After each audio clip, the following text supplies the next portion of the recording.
नहीं, तो वो देख लेंगे। वहाँ उस दौरान मेरी एक लड़के से जो दोस्ती जैसा हो गया, थोड़ी देर में दोस्ती इसलिए होगी कि भाई हमें जब कुछ और पता ही नहीं, जिससे मुलाकात होगी वही है सब कुछ। अब उसके साथ साथ हम चल रहे हैं, वो यहाँ लेके जाए वहाँ लेके जाए, तो वो मैं बैग जो लिए फिर रहा हूँ कपड़ों का, वो सोचा यार ये आदमी मेरे साथ घूम रहा है लड़का ये, तो ये मतलब इस बैग को कहाँ उठाए फिरेगा। जब हमारी बातें होने लगी कि वहाँ चलेंगे वहाँ चलेंगे, तो उसने कहा पहले इसको रखो। मैंने कहा तो रखवा दो। तो ऐसे हम उनका कोई मित्र उनके यहाँ काम करता था, तो उन्होंने सोचा कि भाई यहाँ वहाँ रखवा देंगे, तो वो वहाँ मुझे लेके गए। मैं नॉर्मल किसी के घर जैसे जाते हैं, भाई वो गेट खुला और वहाँ पास हम खड़े हो गेट के पास ही, वो आया, हाँ क्या बात, कि ये मेरे दोस्त हैं दिल्ली से आए हैं और इनका बैग रख दो। तो वो कह ठीक है मैं रख देता हूँ। और तो तब उसने मेरे से ऐसे ही पूछ लिया कि घर किसका है पता है। मैंने कहा नहीं मुझे कैसे पता होगा, ये हेमा मालिनी घर है। तब मैं थोड़ा सा अलर्ट हो गया और अच्छा चारों तरफ मतलब के देखा। और अच्छा, क्या इसमें ये कह सकते हैं कि क्योंकि जब कहते हैं कि किसी से आप अगर शिद्दत से किसी को चाहो तो पूरी कायनात मिलाने में लग जाती है, और धर्मेंद्र जी के आप बहुत बड़े फैन हैं, तो खुद ही कायनात लग गई घर तक पहुंचाने में। उनकी घरवाली तक तो नहीं वहाँ तक तो पहुँच ही गए। देखो मैं उनके जितना तो किसी को मानता ही नहीं, धर्म जी हेमा जी, तो ये तो ईश्वर की कृपा है कि भाई हम जिसको, और होता भी है, आप जिसको मानते हैं जो चीज़ चलते हैं और ईमानदारी से आप चल रहे हैं, तो बहुत सी चीज़ें रास्ते में आपको अपने आप ही कलेक्ट होती चली जाएंगी। ये आप जो बोला जाता है ना कि किसी चीज़ को भी अगर आप ईमानदारी से करो तो उसके वो चीज़ें अपने आप ही, पूरी जो दुनिया है, पूरा जो ब्रह्मांड है, पूरी जो हमारी प्रकृति है, वो चक्र सारा उसके फेवर में शुरू हो जाता है, वो उसके फेवर में शुरू हो जाता है। सबसे पहले आपने फिल्म बनाई, जहाँ तक मुझे याद है, बावली, उसमें बहुत बुरी असफलता उसकी रही, तो उसके बाद फिर कैसे हिम्मत की, क्योंकि फील्ड नया था, सब कुछ आप ही को करना था, हरियाणवी और देहाती इंडस्ट्री को लेकर, इतनी बड़ी असफलता के बाद फिर कैसे वो हिम्मत आई कि नहीं यार करना तो यही है। एक तो पीछे मुड़ने का कोई रास्ता ही नहीं था, और कर्जे ले लिए थे तो उतारने थे, और दूसरी बात ये थी कि भाई तब तक दिमाग में कोई काउंटिंग नहीं थी पैसे को लेके, इतना पैसा चला गया क्या होगा, वो तब तक क्या, वो फिर बाद में बन ही नहीं पाई कभी कि भाई ये चला गया ये आया। हमने जितना भी मेरा कैरियर है वो बिना गिनती के ही चला है, फिर जो आ गया ठीक है, जो चला गया वो ठीक है, इसे गिनने से बेहतर अपने काम में लगे रहो, जो आ गया है। तो वो काउंटिंग नहीं थी इसलिए बच गया, काउंटिंग होती तो हार्ट अटैक आ जाता। नहीं, लेकिन ये भी तो एक हिम्मत की बात है ना, कि सोचे कि कर्ज ले लिया, पैसा पूरा डूब गया, अब फिर नया शुरू कर रहे हैं, फिर कर्ज लेना पड़ेगा। बिल्कुल ये था, और वो भी नहीं पता था कि कौन देगा। ये भी तो नहीं पता था देगा कौन करेगा कौन, बस पता नहीं, रोज जा रहे थे अपने काम, भाई ना कोई दे रहा था ना ले रहा था, हम अपने काम पे डेली जा रहे थे कि भाई आज स्टोरी लिख रहे हैं, गानों के लिए तैयारी कर रहे हैं, अपना उसी में लगे हुए थे।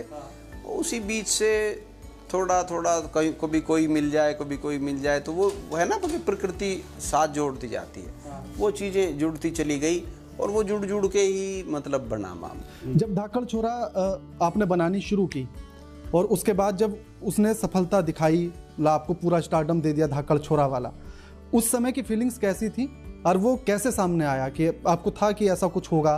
बन गई है ये फिल्म, कब एडिटिंग पीरियड काफ़ी लंबा हो गया पैसों की वजह से, तो फिर ये दे दी, बेच दी, तो जो कुछ पैसा वहाँ से आया तो वो उधर भी जा रहा था एडिटिंग वगैरह पे कि सब काम पूरे हो जाएं। तो फिर यही था कि फिर नए सिरे से अब फिर लोग फिर तलाश करने, फिर और पैसा अरेंज करना है, फिर उससे अगला कार्यक्रम शुरू कर दिया था मन में। अच्छा, कि अभी और करेंगे, फिर कुछ और करेंगे, हमें थोड़ी पता था कि ये चलेगी। फिर वो रिलीज भी होगी, तो उस टाइम क्या है, 2004 के चुनाव चल रहे थे, और वर्ल्ड कप भी चल रहा था, और बच्चों के एग्ज़ाम फरवरी में शुरू हो जाते हैं बोर्ड के, तो बहुत सारी विपदाएं चल रही थी जो फिल्म को नहीं चलने दे रही थी। तो फिल्म कौन देखता उस टाइम पे, तो वो फिल्म फरवरी में रिलीज हुई, तो कोई देख तो रहा नहीं था, तो हम जाते थे दुकान पे, ऐसे पूछ लेते थे कि भी ये फिल्म कैसी चल रही है। जो उनका काउंटर था दिल्ली में, वहाँ पे जो कंपनी का काउंटर था, तो हाँ ठीक है, रखी है, जा रही है जैसे जाती हैं, तो 3-4 बार मैं पूछ चुका था, तो फिर मुझे लगता था अब बहुत हो चुका, अब पूछना भी ठीक नहीं है, कहीं ये उठ के मेरे से लिपट ना जाए कि यार तू कितनी बार पूछेगा। तो मैं बहुत सोच समझ के उससे पूछता था। तो हम गए और मैं ऐसे पहले देख रहा था झांक के उसमें काउंटर पे कि पहले मूड चेक कर लूँ उसका कैसा है, पूछूं ना पूछूं। तो मैं ऐसे देख रहा था तो उसकी नज़र भी मेरे ऊपर पड़ गई, काउंटर वाले की। उसने सारा काम धाम छोड़ के दौड़ के आया मेरे, अरे भाई तुम वाह वाह वाह। तो तब पहली बार तब एहसास हुआ कि कुछ तो बात है। नहीं ये बंदा मुझे देख के ऐसे देखता था, आज ये बाहर से खींच के उल्टा लाया। जब उसकी शक्ल से ही ऐसा लगता था कि सोच रहा था तू क्यों आया है, और क्यों पूछ रहा है। तो तब उसने बड़ा, तू जा भाई लस्सी लेके आ, तू ये कर वो कर। और जो वहाँ पे सामान ढो रहा था उसने भी वो अपना बोरा ऐसे कंधे पे था, बोरा ही पटक दिया मुझे देख के, करो ओहो। तो मैंने कहा कुछ तो बात हुई है। बैठ गया मैं, फिर लस्सी आ गई, लस्सी वस्सी पीने लगी, कुछ सामान मंगा लिया उन्होंने खाने के लिए। थोड़ी देर में मेरा मतलब वो खुमार सा जो है वैसा था, जो दरिद्रता वाला गरीबी वाला, वो उतरा दिमाग में से। तो मेरा निगाह चारों तरफ गई, तो मैं देख रहा था कि वो सारा काउंटर में मतलब धाकड़ छोरा की सीढ़ियाँ लगी हुई थी, जो मैं डेली बैठ के देखता था, पता नहीं कौन कौन सी रखी होती थी। तो मैं इसलिए देख ही नहीं रहा था, आराम से बैठा था। लेकिन जब लस्सी वस्सी गई और मेरी निगाह ऊपर गई तो मैं देख रहा हूँ दुकान में सारे उसमें काउंटर में धाकड़ छोर। तो ऐसा वाला हो गया होगा ना कि पहले ऐसे बैठे फिर ऐसे अच्छा हो, मैं ही तो हीरो हूँ। हाँ नहीं वो इसलिए नहीं हो सकता था कि फिल्म तो चल रही थी, मेरे पास तो कुछ नहीं आ रहा था ना। तो मुझे ऐसा लग रहा था कि ये मुझे कहे और अभी पैसे दे दे कि चल फिल्म बनाओ। मैं तो मन में बस ये सोच रहा था। तो फिर ऐसा हुआ, जिक्र तो हुआ कि भाई आप वहाँ चले जाओ कंपनी में। उसने कहा फिल्म इतनी चल रही है, आप वहाँ क्यों नहीं जाते और फिल्म बनाओ। अब मैं सोच रहा जब फिल्म चल रही है तो वो क्यों नहीं बुलाते। तो ये रहा। फिर उन्होंने बुलाया, फिल्म शुरू हुई, फिर तो मतलब कंटिन्यू फिर चल पड़ी। अच्छा एक चीज़ और है, जब बॉलीवुड के किसी भी स्टार की बात की जाती है तो उनके अफेयर्स की बात बड़ी चलती है, तो आपकी वाली इंडस्ट्री में नहीं है ऐसा? अभी तो ये इंडस्ट्री ठीक से नहीं है। अफेयर पहले कर ले। अब वो तो बिना इंडस्ट्री वाले भी चल रहे हैं। हाँ तो उसमें तो नहीं, जैसा उनकी तो बड़ी सुर्खियाँ रहती है कि उसका उससे अफेयर चल रहा है, फिर उसका उधर उससे शुरू हो गया है। तो मतलब आपकी वाली कहानी ऐसे नहीं है? यहाँ भी जब इतना उसमें बूम हो जाएगा तो यहाँ भी छपने लग जाएंगी, कहानियाँ तो चली रही हैं। जब आपने फिल्में बनानी शुरू की, शादी हो गई थी?